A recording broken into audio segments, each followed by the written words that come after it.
En este video tutorial vas a ver cómo se diseña una fuente de alimentación variable. Te explicaré cómo se elige cada uno de los componentes que la van a integrar. Vamos a ir paso a paso justificando todos los cálculos que vamos a hacer y así puedes construirte tu propia fuente variable de voltaje.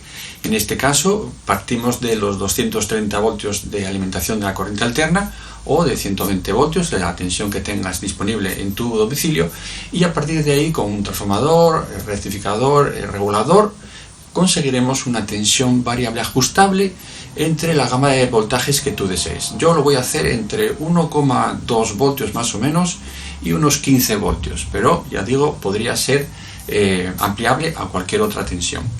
Vamos a utilizar un regulador de tensión integrado variable, concretamente el LM317, que puede suministrar hasta 1,5 amperios.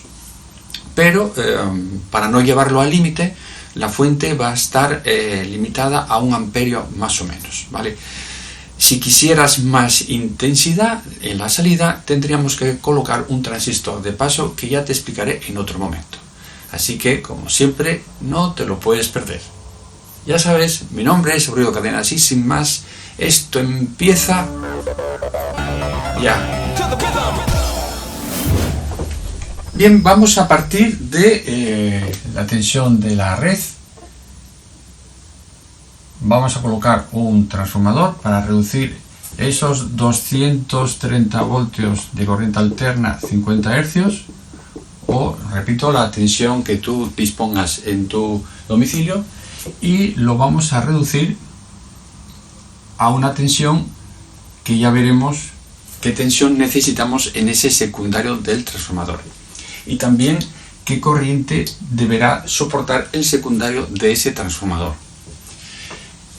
Seguidamente lo que hacemos es colocarle un puente rectificador. ¿Sí? El puente pues tendrá su entrada en corriente alterna y su salida en corriente continua. Aquí el positivo y aquí el negativo. Bien. El puente, bueno, si queréis ponemos aquí los diodos como estarían.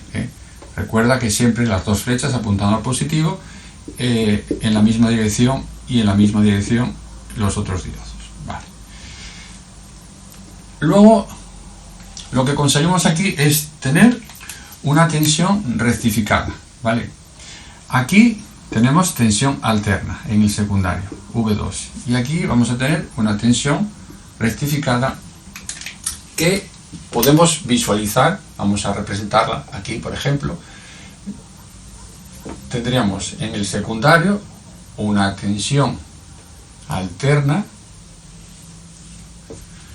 y a la salida del rectificador esa tensión alterna la tendríamos rectificada, es decir, la semionda negativa la convertimos en una semionda también positiva y tendríamos ahí eso. Lógicamente esta tensión es una tensión continua, pero varía mucho, tiene mucha variación. ¿Qué es lo que tendríamos que hacer? Pues colocar un condensador de filtro, un condensador electrolítico, ¿vale? Ya veremos qué capacidad vamos a necesitar. Y también para eliminar las frecuencias altas, las variaciones que pueden causar las fuentes al trabajar alimentando a circuitos digitales, vamos a colocar también un condensador no electrolítico, un condensador cerámico, un condensador de poliéster. Normalmente solemos poner 100 nanofaradios sin ningún cálculo, sin ningún cálculo. Y luego pues podemos dotar de un indicador para saber cuándo nosotros tenemos esa fuente conectada. La fuente va a llevar un fusible de protección y va a llevar un interruptor de conexión, encendido y apagado, ¿vale? Ahí tendríamos nuestro fusible, que ya veremos también qué fusible vamos a necesitar ahí. Bueno, pues nada, la resistencia limitadora, y ahí colocaríamos un LED rojo, por ejemplo. Bien, y ahora lo que hacemos es colocar aquí el regulador, el LM317T. que ya digo, tiene una capacidad para suministrar intensidad de hasta 1,5 amperios. Y lo que hacemos es colocar un divisor de tensión, una resistencia aquí, y colocamos aquí otra resistencia variable, un potenciómetro, para poder elegir la tensión que queramos tener a la salida, ¿vale?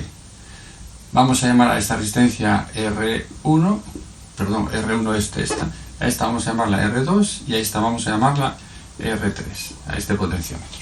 Bien, ya veremos también qué valores vamos a colocar. Y a la salida, pues, si queréis, el fabricante nos recomienda también colocar un condensador electrolítico que me permita también mejorar el rizado en la salida, ¿eh? El fabricante me dice que de 1 microfaradio, ¿eh? Y luego ya vendríamos aquí y colocaríamos la carga, ¿eh? La resistencia de carga. Bien. Cuando estés viendo un vídeo mío y te guste, puedes ver muchísimos más que tengo en mi canal. Para ello, puedes hacer clic directo aquí en este enlace a mi canal. Aquí tienes los vídeos perfectamente ordenados, según los voy subiendo a YouTube, y también los tienes agrupados en los diferentes cursos que dispongo de electrónica analógica, digital, aprender a programar desde cero, instalaciones frigoríficas, etc. Y cuestión esta muy importante: si quieres no perderte ninguno de los vídeos que voy publicando, debes suscribirte a mi canal y así me vas a apoyar.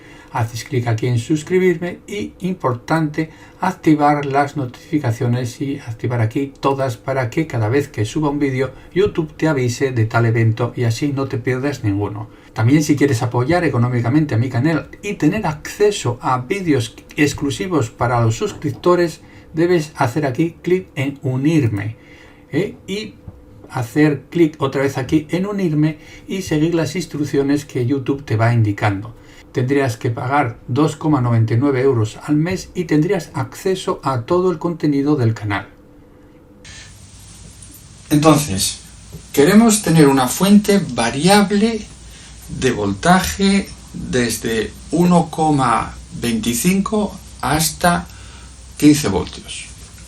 Tienes que saber que el LM317, entre el terminal de salida y el terminal ajustable, mantiene una tensión de 1,25 voltios. Es decir, esa tensión la mantiene más o menos constante. Podría bajar a 1,2 y podría subir a 1,3 voltios, ¿vale? Pero para los cálculos vamos a considerar esa tensión típica de 1,25 voltios. Por lo tanto, por esta resistencia R2 nos va a circular una intensidad, nos va a circular por aquí una intensidad, ¿vale? Vamos a llamar a esta intensidad I2. Y por aquí, por el terminal ajustable, va a venir una intensidad también, IA, vamos a llamarle. Y el fabricante me dice que esa intensidad suele estar en torno a 50 microamperios. 50 microamperios. Bien. Y lo que hacemos es, para que la intensidad I2 frente a esta intensidad I sub A, esta intensidad IA la despreciemos, lo que hacemos es que esta intensidad sea mucho mayor que IA. Entonces solemos colocar aquí una resistencia R2 de 220 ohmios. ¿Por qué? Porque si divides 1,25 entre 220 ohmios, 1,25 entre 220 resulta 5,7 miliamperios. 5,7 miliamperios que me estarían circulando por aquí. 5,7 miliamperios. Y esa intensidad es mucho mayor que esta, casi 100 veces. Bien, luego esta intensidad I sub A la podemos despreciar, ¿vale? De tal manera que decimos que I2 también va a circular por aquí. ¿Sí? El fabricante me dice que la tensión en el terminal de salida con respecto a este terminal, gracias al divisor de tensión, esta tensión de salida, me da una fórmula para calcularla, ¿vale? Me da una fórmula. Y me dice que la tensión de salida, la tensión US es 1,25 dividido de esta resistencia R2. Si yo divido 1,25 entre R2, lo que tengo aquí es la intensidad que está circulando por aquí. Si yo quiero saber la tensión que tengo aquí, lo único que hago es multiplicar por estas dos resistencias, R2 más R3, ¿vale? Realmente le tendremos que sumar la intensidad que circula por aquí, ya que esa intensidad que viene por aquí va a circular por R3. Y realmente tendremos que hacer esto, ¿vale? Pero ya digo que esta, como es tan pequeña con respecto al cociente 1,25 partido de R2, esto lo despreciamos, ¿vale? Bien. De esta ecuación, como ya sabemos la R2, solo tendríamos que obtener aquí el valor de R3. Pero claro, la tensión de salida decimos que es variable. ¿Por qué es variable? Fíjate, porque si I2, si la corriente que viene por aquí, I2, circula por R3, si el cursor lo tengo abajo, ¿qué tensión tengo en la salida? Pues la misma que tengo entre el terminal de salida y el terminal común, ¿vale? Es decir, la tensión de salida tendríamos 1,25. En cambio, si el cursor lo vamos desplazando hacia arriba, esa corriente I2, que es constante, al circular por una resistencia mayor, evidentemente la tensión en R3, la tensión aquí en R3 va a ir aumentando, y tendríamos que la tensión de salida es la tensión esta R3, que es variable, más 1,25, ¿vale? Bien. ¿Qué valor tendríamos que elegir en R3 máximo para conseguir aquí los 15 voltios máximos que queremos? Muy fácil. Sustituimos aquí. Quiero 15 voltios a la salida. Vale. 1,25 voltios. Vale. R2 partido por R2 es 1. Y R3 partido por R2. R3 partido por R2. Que la conozco, que son 220. ¿Vale? Entonces, solo tengo que despejar de ahí R3. ¿Qué hacemos? Pues nada, 1,25. Lo tenemos aquí dividiendo. 15 partido de 1,25. Este 1 que está sumando va a ir restando. Y los 220 van a ir multiplicando a todo. 220 y tenemos aquí R3. Bien, pues operando ahí obtenemos R3 2420 ohmios. Por lo tanto, elegimos un potenciómetro comercial de 2K5. ¿Y eso qué quiere decir? Que si este cursor lo llevamos hasta arriba del todo, tendríamos aquí 2500 ohmios y por lo tanto tendríamos una tensión mayor de 15 voltios a la salida, pero algo mayor, 15, algo, ¿vale? Bien, pues ahí lo dejamos. Ya tenemos esto, vamos hacia aquí. O sea que esta tensión de salida varía entre un valor mínimo, 1,25, y un valor máximo de 15, algo voltios. Vale. Regulador LM317. El fabricante me dice que la tensión entre la entrada y la salida tiene que ser como mínimo de 3 voltios. Es decir, la tensión entre la entrada y la salida, esa tensión tiene que ser siempre mayor o igual a 3 voltios. Por lo tanto, la tensión que voy a tener aquí, VC, la tensión que voy a tener aquí, VC, ¿cuánto tiene que valer como mínimo? La tensión que voy a tener a la salida más 3 voltios, ¿sí? Entonces, fíjate, aquí vamos a tener como máximo 15, 15 más 3, 18. O sea que la tensión en el condensador, si yo coloco el condensador, ahora lo que voy a tener es esta tensión. Como ya te expliqué, ¿vale? Es decir, el condensador se carga y luego se descarga hacia el regulador, hacia ahí.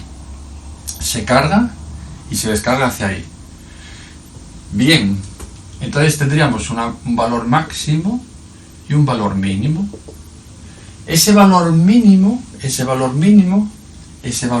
que tiene que tener el condensador tiene que ser los 15 más 3, es decir, 18 voltios como mínimo, aquí la tensión mínima. Y la tensión máxima va a depender del condensador electrolítico que coloquemos ahí. ¿Qué rizado queremos tener ahí? Bien. Bueno, si ponemos un rizado pequeño, me sale un condensador grande de capacidad. Y resultan unos picos de corriente por los diodos grandes. Vale. Voy a colocar un valor de 3 voltios, un rizado de 3 voltios. A ver qué condensador me sale aquí. Si me sale un valor muy grande el condensador, pues elevaría esos 3 voltios a 4, en fin. Pero bueno, tengo 18 voltios, 3 voltios de rizado tampoco es un porcentaje demasiado grande. O sea que iríamos a la fórmula del condensador, ¿vale? El condensador, el filtro, recuerda que la tensión de rizado pico a pico es la corriente que va a proporcionar el condensador allá, que prácticamente es la corriente de salida, ¿sí? Y hemos dicho que la corriente de salida vamos a fijarla a 1 amperio máximo, pero bueno, podríamos llegar hasta 1,5, pero no quiero llevar al límite el LM317. Luego, 2 veces la frecuencia de la red, porque fíjate que esta señal tiene una frecuencia cuyo periodo es este, pero fíjate que el periodo de la red es este, T. ¿Y qué estoy viendo? Que el periodo de la red es el doble que este, es decir, que la frecuencia esta es el doble que esta. O sea, aquí tenemos una frecuencia de 100 hercios, ¿vale? Por eso 2 veces la frecuencia de la red. Y por la capacidad del condensador en faradios y la corriente en amperios. Bueno, pues entonces decíamos, el condensador va a ser la corriente 1, 2, 50 hercios y el rizado que voy a colocar de 3 voltios. Y eso resulta un capacitor de 3333 microfaradios, ¿vale? El condensador. Bien, pues entonces elegiríamos un condensador de algo mayor para que el rizado me salga algo menor.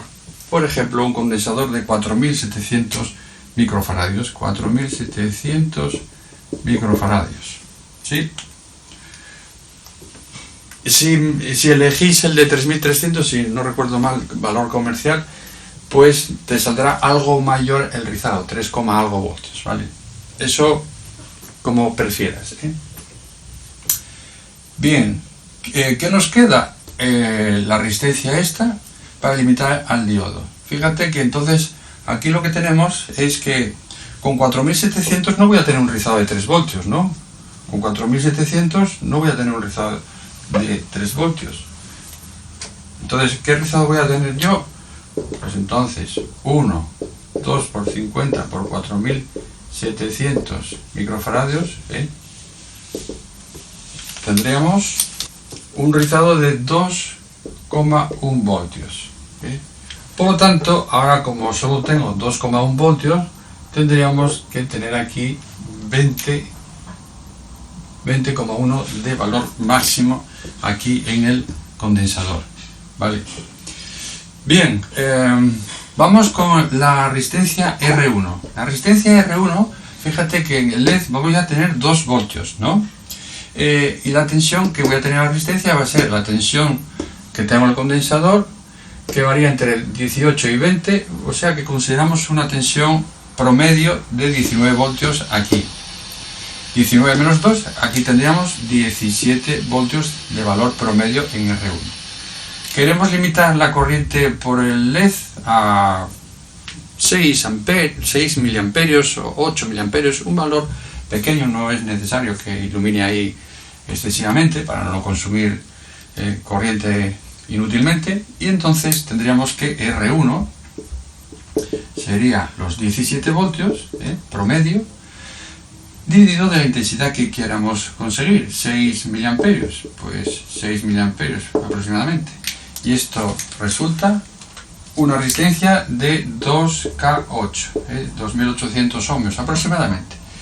El valor comercial pondríamos 2K7, es decir, y circularía una intensidad algo más de los 6 miliamperios. Bien, vamos con el puente. El puente rectificador tendría que ser un puente que sea capaz de conducir la corriente que queremos tener en la salida, es decir, de 1 amperio. La corriente que va a venir por aquí es 1 amperio. La corriente que circularía por cada diodo sería de 1 amperio. No. ¿Por qué? Porque durante una semionda conducen este, y durante la otra semionda conducen este y este. Por lo tanto, cada diodo aporta la mitad de corriente. Es decir, que los diodos tendrían que conducir cada uno una intensidad de 0,5 amperios. ¿Eso qué quiere decir? Que el puente que vamos a elegir va a ser un puente que tenga que soportar por cada diodo 0,5 amperios. Yo lo voy a elegir siempre de un valor mayor, por ejemplo un puente de 1 amperio. ¿Y qué caída de tensión vamos a considerar en el puente? Eso, en función del puente que elijamos, el fabricante nos lo va a indicar, ¿vale? Luego, cuando pasemos a la simulación para comprobar que todos los cálculos son correctos, veremos el puente que he utilizado. Bien, caída de tensión vamos aproximadamente a considerar 1,6 voltios. Por lo tanto, la tensión que tenemos en el secundario, la tensión que tenemos que tener en el secundario, la tensión V2 máxima en el secundario, será la tensión en el condensador máxima más la tensión en el puente, la tensión que me cae en el puente. Entonces, la tensión aquí en el condensador máximo hemos dicho que son 20,1 y la tensión del puente aproximadamente 1,6 voltios. Eso me da unos 21,7 voltios de valor máximo. Y entonces el valor eficaz, el valor RMS en el secundario, ¿cuál sería? Pues el valor RMS sería los 21,7 dividido de raíz de 2. Y esto resulta una tensión de 15,3 voltios. Por lo tanto, este trafo tendría que ser un trafo de 230, 15 voltios de secundario, ¿vale? 15 voltios de secundario. Es más que suficiente. No habría ningún problema, porque aquí el valor teórico me sale 15,3. ¿Qué va a ocurrir entonces con la intensidad del secundario?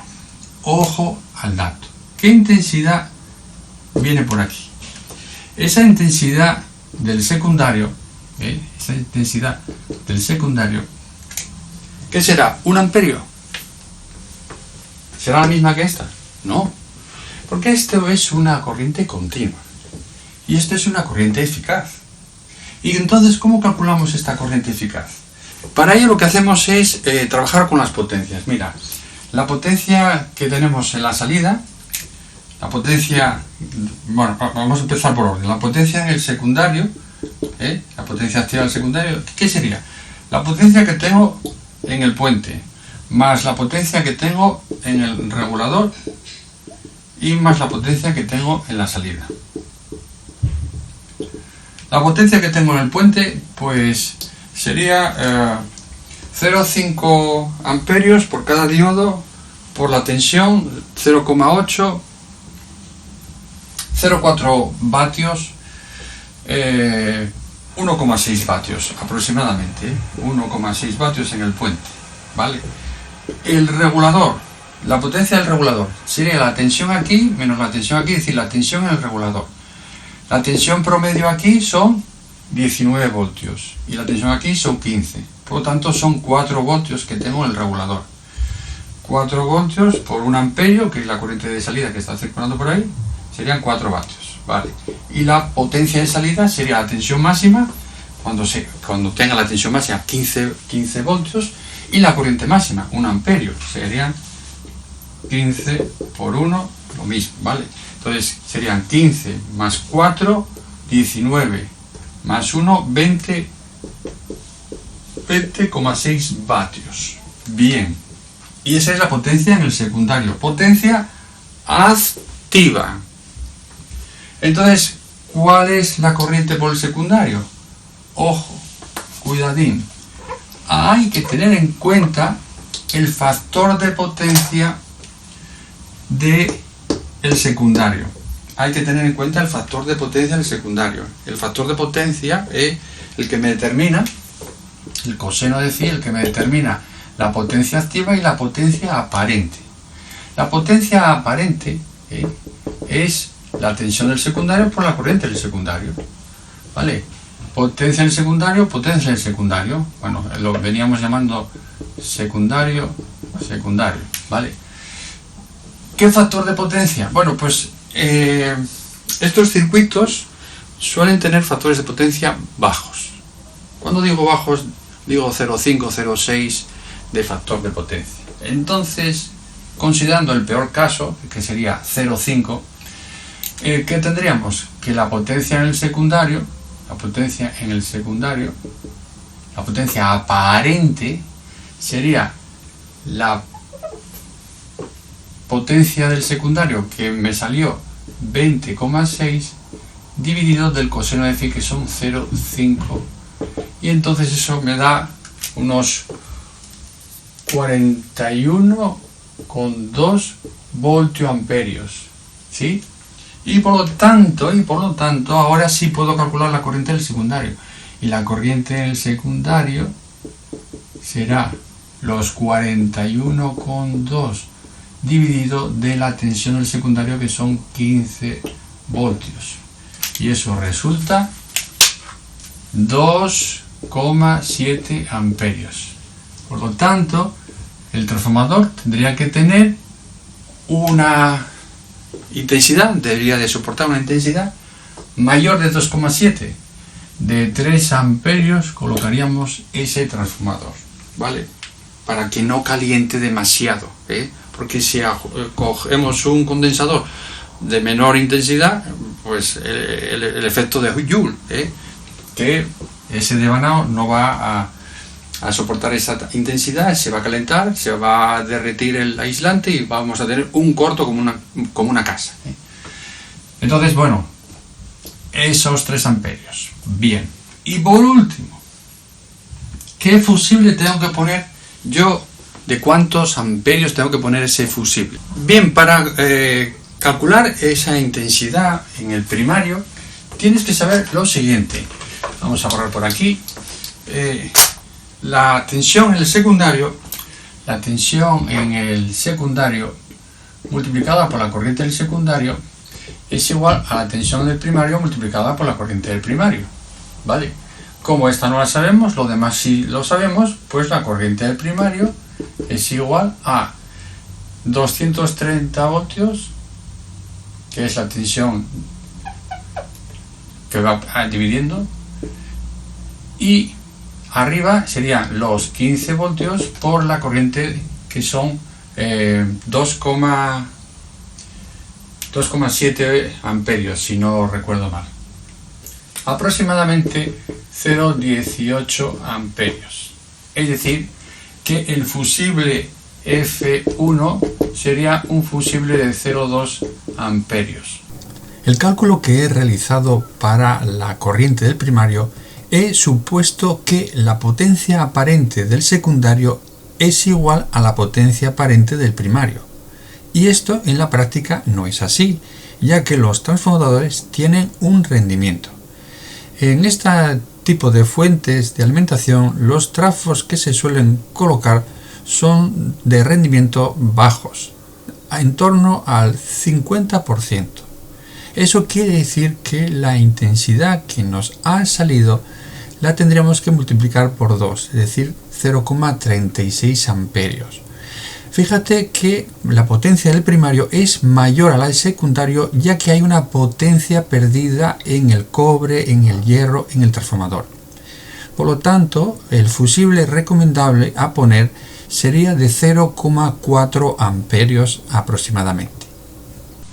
Vale, así que si superamos esa intensidad en el secundario, superaríamos esa intensidad en el primario y protegeríamos a la fuente de una posible sobrecarga o cortocircuito. Si lo habéis entendido, ya digo que estos son los pasos a seguir para teóricamente calcular los componentes. Ahora nos queda comprobar que en el ordenador, en el simulador, nos funciona. Bien, aquí tienes el circuito que hemos diseñado. Lo único que no he colocado es el condensador a la salida del regulador, pero por lo demás es lo mismo. He conectado a una serie de aparatos de medida, en este caso, por ejemplo, el voltímetro que nos va a medir la tensión de salida. Aquí la tengo ajustada a 15 voltios.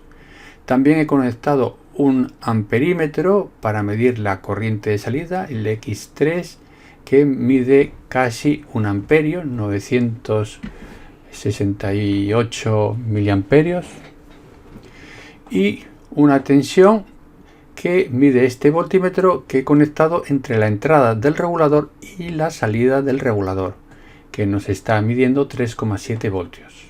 Bien, también, como ves, he conectado un osciloscopio que en el canal A está midiendo la tensión que tenemos en el condensador a la entrada del regulador, y también en el canal B la tensión que tendríamos en la salida. Como puedes observar, vamos a hacer una pausa. Como puedes observar, en amarillo tenemos la tensión de salida, que como ves es prácticamente constante y está midiendo una tensión de 15 voltios, ¿vale? Y en la entrada tenemos esa oscilación que es causada por el condensador, y tenemos un valor máximo aproximadamente por ahí que mide esta sonda 2, que serían unos 19,3 voltios, y la sonda 1 un valor mínimo por ahí que son 17,9. Por lo tanto, tenemos una tensión de unos 1,4 voltios aproximadamente de rizado. Si variamos la tensión en B, pues vamos a ver cómo esa tensión de salida nos va a ir variando. Vamos a liberar la pausa que hemos hecho. Ahí estamos, y la he bajado a 13. Sigo bajando. Ahí tendríamos una tensión de 12 voltios. ¿Sí? Sigo bajando y tendríamos esos 10 voltios, ¿vale? Y si bajásemos al casi el mínimo, ahí tendríamos una tensión de 2,9 voltios, y bajamos hasta los 1,25 que habíamos dicho que es la tensión que tenemos entre el terminal de salida y el terminal de ajuste, ya que este potenciómetro lo que tenemos ahora es este cursor arriba del todo. Sí, bien, fíjate que en este caso, como la tensión es muy baja, la corriente es también baja y el rizado es mínimo en la entrada. Es decir, el rizado en el condensador disminuye cuando disminuye la corriente de salida. Recuerda la expresión de la tensión de rizado pico a pico. Bien, vamos a los 15 voltios que teníamos antes. Bien, para la corriente del secundario. Para la corriente del secundario he puesto este batímetro que en la bobina voltimétrica nos está midiendo la tensión del secundario y en la parte del amperímetro nos está midiendo la corriente del secundario. La he puesto en serie esa bobina, ¿vale? Y fíjate que me está midiendo una potencia activa de 20,3 vatios. Y el factor de potencia es de 0,5 más o menos como habíamos previsto. Observa que la corriente eficaz es de 2,68, 2,7 amperios como habíamos calculado. Y la corriente de salida, la corriente que nos está circulando por el terminal este de aquí, es de 978 miliamperios, que es la misma que nos está midiendo este voltímetro de algo menos, ya que esta corriente pues es la que se va a colar por aquí, la que se va a colar por aquí, la que se va a colar por aquí. O sea que la corriente a la entrada del regulador es algo mayor que la corriente de salida, pero muy poco mayor, muy poca la diferencia. La corriente del primario, fíjate que son los 170 miliamperios, 0,1702 amperios que hemos puesto ese fusible. Así que todo concuerda.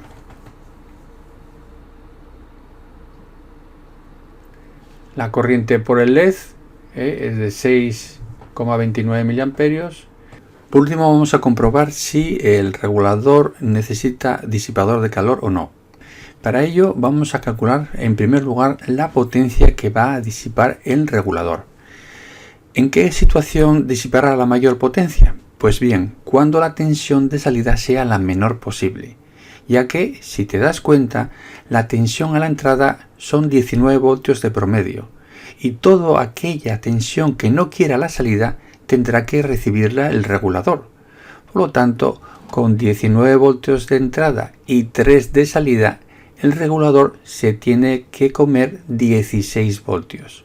Eso lo multiplicamos por la intensidad máxima que va a tener que circular por él y resulta 16 vatios que tiene que disipar. Bien, para calcular la temperatura en el interior de la unión del regulador tenemos este circuito equivalente. Como ya te expliqué, sustituyendo valores, 16 vatios por la resistencia térmica entre la unión y el ambiente, que en este transistor con encapsulado TO220 es de 50 grados centígrados por vatio. Por lo tanto, sumándole la temperatura del ambiente, resulta una temperatura en interior excesivamente grande, de valor 825 grados centígrados. Por lo tanto, freiremos al regulador si no le colocamos un disipador de calor. Vamos, por lo tanto, a colocarle el disipador de calor. Entre el disipador de calor y el encapsulado colocamos una lámina de mica y este sería el circuito eléctrico equivalente que tenemos. Es decir, el flujo de calor se genera en el interior del regulador o del transistor, del dispositivo que tengamos, y lo que hacemos es calcular ni más ni menos que la resistencia térmica que debe de tener el disipador de calor, esta resistencia térmica que va a tener entre el disipador y el ambiente, ¿vale? Esta sería la resistencia térmica de la lámina, y esta sería la resistencia térmica entre la unión y la cápsula. Entonces, entre la cápsula y el disipador tendremos la resistencia térmica de la propia mica, en fin. Normalmente se suele tomar esta resistencia como 1,2 grados centígrados por vatio. Bien, pues esta sería la ecuación del circuito este que tenemos, y despejando aquí la resistencia térmica y sustituyendo los valores, fijamos la temperatura en el interior de la unión al 70% de la máxima. La máxima son 150 y entonces el 70% sería este valor. Sustituyendo valores, la resistencia de 3 grados centígrados que tendríamos aquí en el TO220 y resulta una resistencia térmica que tiene que tener el disipador de 0,8 grados centígrados por vatio. Bien, pues vamos a internet, buscamos disipadores, vamos aquí a esta página web donde tenemos así una serie de disipadores y vamos buscando la resistencia térmica que necesitamos. En este caso de 0,8 grados centígrados o menor. Bien, la de 0,8 nos sirve y tendríamos este disipador que tiene esta forma. Vamos a su datasheet y nos encontramos con estas dimensiones. Y aquí nos facilita el fabricante la longitud, que sería, este sería el ancho, sería el largo, la longitud que tendría en función de la resistencia térmica que necesitamos. Aproximadamente con una resistencia de 0,75 pues estamos sobre los 125 milímetros de largo, ¿vale? Entonces pondríamos SK61 125 porque estamos especificando la anchura mejor dicho, el largo de este disipador de calor. Así de sencillo. Bueno, pues nada, hemos llegado hasta el final. Muchas gracias y ya sabes, si no te has suscrito, suscríbete, me ayudarás a ir creciendo, a ir mejorando el canal y la próxima semana más. Chao.